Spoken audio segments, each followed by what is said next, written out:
Aaron Parsons, and I'm a probationary firefighter here at Central County Fire Department, and today I'm going to be going over our self-contained breathing apparatus, otherwise known as our SCBA. I will be covering the policies associated with it, the required use, the model style, all of the components, and our care and maintenance as well as our out-of-service operations. Let's dive right in. The policies associated with it are NFPA 1404, which is the standard for respiratory protection training. Next, we have NFPA 1500, which is our occupational wellness, health, and safety standard. And lastly, we have our policy of equipment 406, which is our SCBA daily function test. The required uses are an oxygen-deficient atmosphere of 19.5% or less, any smoky environment, any toxic environment, and any time we have elevated temperatures in our environment. The rule of thumb for how we manage our air is we will use a third of our air to get into the building, a third to get out, and we have a third as an emergency reserve that we should never have to use. Let's dive into the components of our SCBA. This here is our SCBA model. Let's talk about the model real quick. This is the Scott 3M X Pro Air Pack self-contained breathing apparatus, and it uses a 5500 PSA bottle. So let's talk about the bottle. The bottle itself is filled with a breathable air mixture. The inner liner of the bottle is an aluminum alloy with a carbon fiberglass overwrap, and then finished with an epoxy resin. This blue band here is our department identifier as well as our bottle identifier. On the bottle, we have a white tag. This white tag lets us know when it was last hydrostatically tested. We test them every 5 years, and this total service life for the bottle is 15 years. At the very top of our bottle, we have a rubber bumper cap. This helps protect our pressure gauge. Our pressure gauge is dual-sided. This makes it easy for us to see how much pressure we have in our bottle. On this side here, we have a threaded inlet. We use this to fill our bottle. It is covered with a rubber cap to help protect the threads. This is our hand wheel. We use this to turn the bottle on and off. We turn the bottle on by turning it counterclockwise, and we turn it off by compressing the hand wheel and turning it clockwise. This is a safety mechanism to ensure that we do not accidentally get this turned off. This little disc right here is known as the tridimensional burst disc. It is a safety mechanism for any overpressurization within the bottle, and it is set to blow. It has a failure point at 9,130 psi. On the other side of our bottle, we have our quick change or quick fitting point. This is how we get the air from our bottle through our system. It connects to the primary pressure reducer. Moving on to our harness. This harness is made out of a single point aluminum alloy. All of the soft material on the outside is made out of Kevlar, which is rated to 700 degrees Fahrenheit. At the top here, we have our drag rescue loop. This is rated for 1,000 pounds of pull on a horizontal plane. This shroud is seamless to protect both our low pressure air, as well as our electrical components that go to our pass remote. Coming down our left shoulder, we have our connection point for our MM1. Coming down our right shoulder, we have our remote module for our pass device. This is our retention strap. This simply makes sure that we can secure our SCBA bottle. Just below our retention strap in the frame is our pass device. This is what lets us know. This is what lets us know if a person is moving or not. It is powered by 6 AA alkaline batteries. On each side, we have our amplifiers. So in the event that the pack has not been moved, any voice will be, or any sound will be coming out of here. I'm not sure if you can see it, but there is also just below a black glass looking area on here and up here. This is LED lights. Green lets us know that the bottle has over 50% air left. If it's an amber yellow looking light, it lets us know that there's about half to 50% to 35% air. And if it is red, it lets us know that there is less than 35% air. It is also important to note that the location of these lights. They're set in a way to let people working around us know our body positioning, as well as how these sound emitters are placed. Just below, we have our Scott primary pressure, our dual redundant pressure reducer. During normal operation, air flows from the bottle to this dual redundant pressure reducer, but it goes through our primary pressure reducer, which takes the bottle from 5,500 psi and drops it down to 110 psi. Then it goes to our MMR, which we inhale. In the event that our primary pressure reducer fails, the air will go from our bottle, and an automatic transfer valve will kick on, then sending it through our secondary pressure reducer, which is at a higher pressure flow to our MMR, which will then activate our vibro alert. This lets the user know that they're either low on air or that they are having a malfunction within their system and that they need to exit the environment immediately. Just to the left, we have our universal air connection. This here is used in an emergency situation for a high pressure transfill.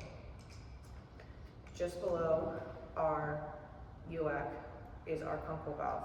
This Kunkel valve is a fail-safe for our system for any overpressurization. In the event that our system does somehow become overpressurized, this Kunkel valve will release air. It is a spring-loaded valve, and it has a sealing element so that no air can leak out. Just off to our left on our waist harness, we have our placeholder for our MMR. If we do not have our MMR connect to our mask, this is the proper place we would store our MMR to make sure that we do not break our MMR. Moving on to the right side of the pack, we have our universal emergency buddy breather system. This is 3 feet of low pressure hose, and it has a male and a female end, so that in the event of an emergency, and we need air, we can connect to at least one other firefighter and breathe off each other's bottle. This is where we have our seatbelt that goes around our waist. On the other side of our harness, you'll see that we have a large pad for our back. This is just for firefighter comfort.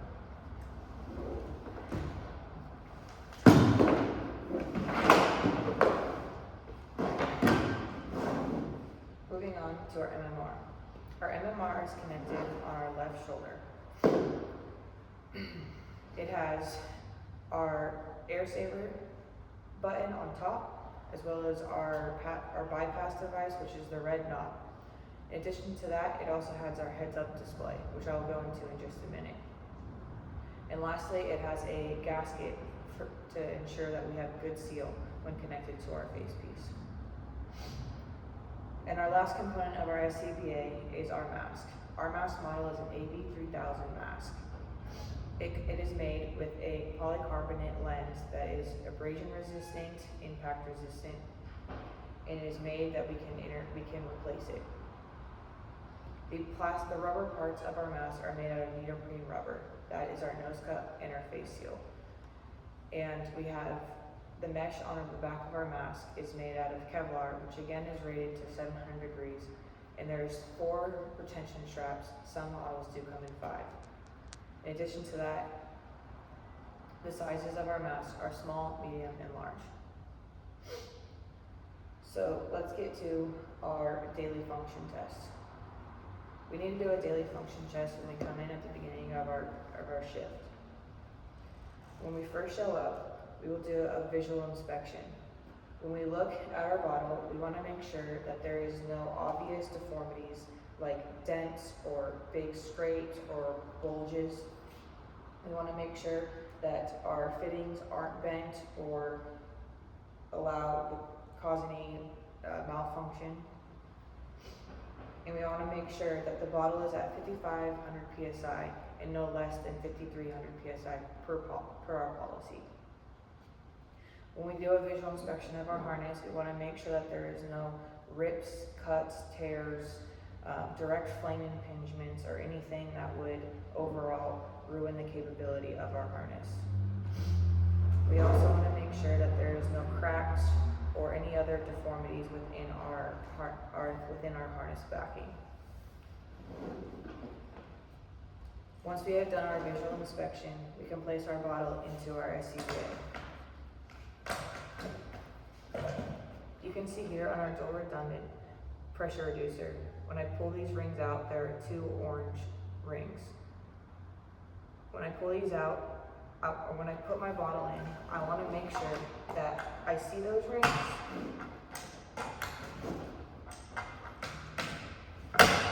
and that they go away. If I were to put this in and I still see those orange rings, I know that it's not properly seated.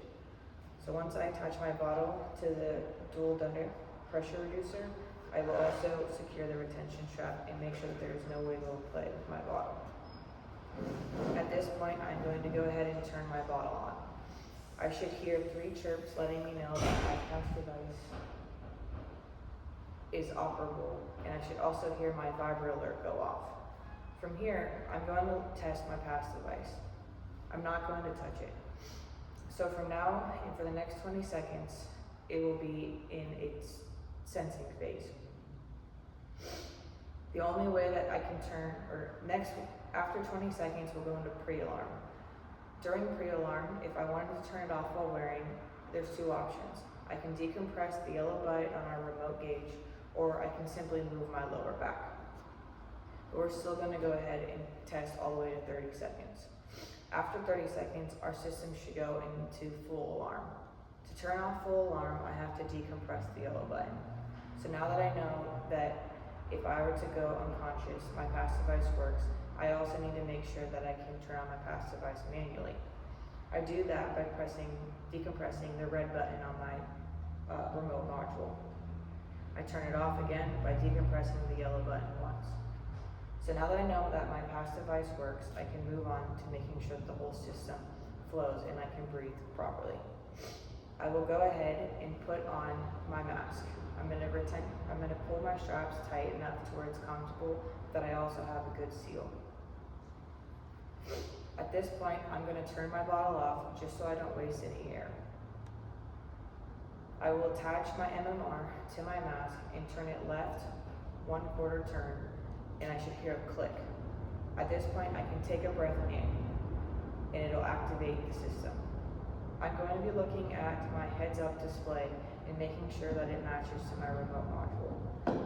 I should see 2 dots on my heads-up, 2 green dots on my heads-up display, as well as a full bottle on my needle for my pressure gauge. I'm going to take slow breaths and slowly breathe the bottle down.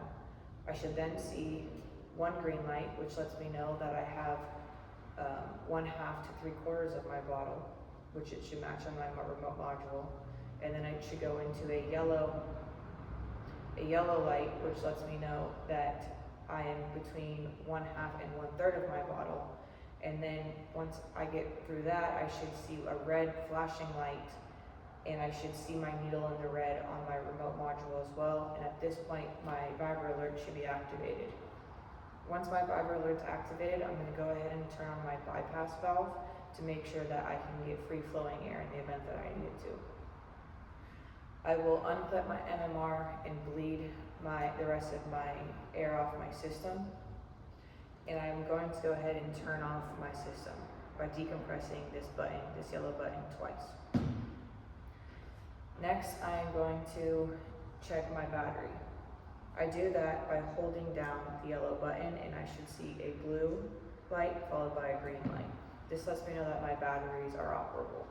If I did not see that and I saw blue, green, red, then I would know that I needed to change my batteries or something may be going on with my SCBA system. Once I've done that, I will go ahead and place my MMR connected to my mask into my face mask bag and stow it properly on the apparatus. Let's move on to our care and maintenance. For all parts of our SCBA system, we are only to use mild soap and water and a light brush. What is unique about our SCBA system is that all soft parts of the Kevlar are completely removable from the frame itself. This allows for proper cleaning. If we wanted to properly clean the system, we would leave the bottle in and charge it so that way we wouldn't worry about air getting into our system. Once we have cleaned our system, or once we have cleaned our SCBA, we're going to place it in an area where there is no direct sunlight because we're going to have it air dry. At any point when I'm going through my SCBA daily check, if I recognize something is wrong, I will need to go through our out of service procedure. Starting with finding a red tag and filling it out properly and placing it on my SCBA where I have found the defect or closest to the defect. I can then take a picture and write an email to our respiratory protection cadre and email them notifying them that I have dropped my SCBA or the piece that's malfunctioning off to station 34 in need for repair. Our fill stations for our SCBAs in our department are at station 34 and here at station 37. They are the Bauer high pressure systems. Our program manager is Captain Mark Simcoit, and at this point I would be happy to take any questions.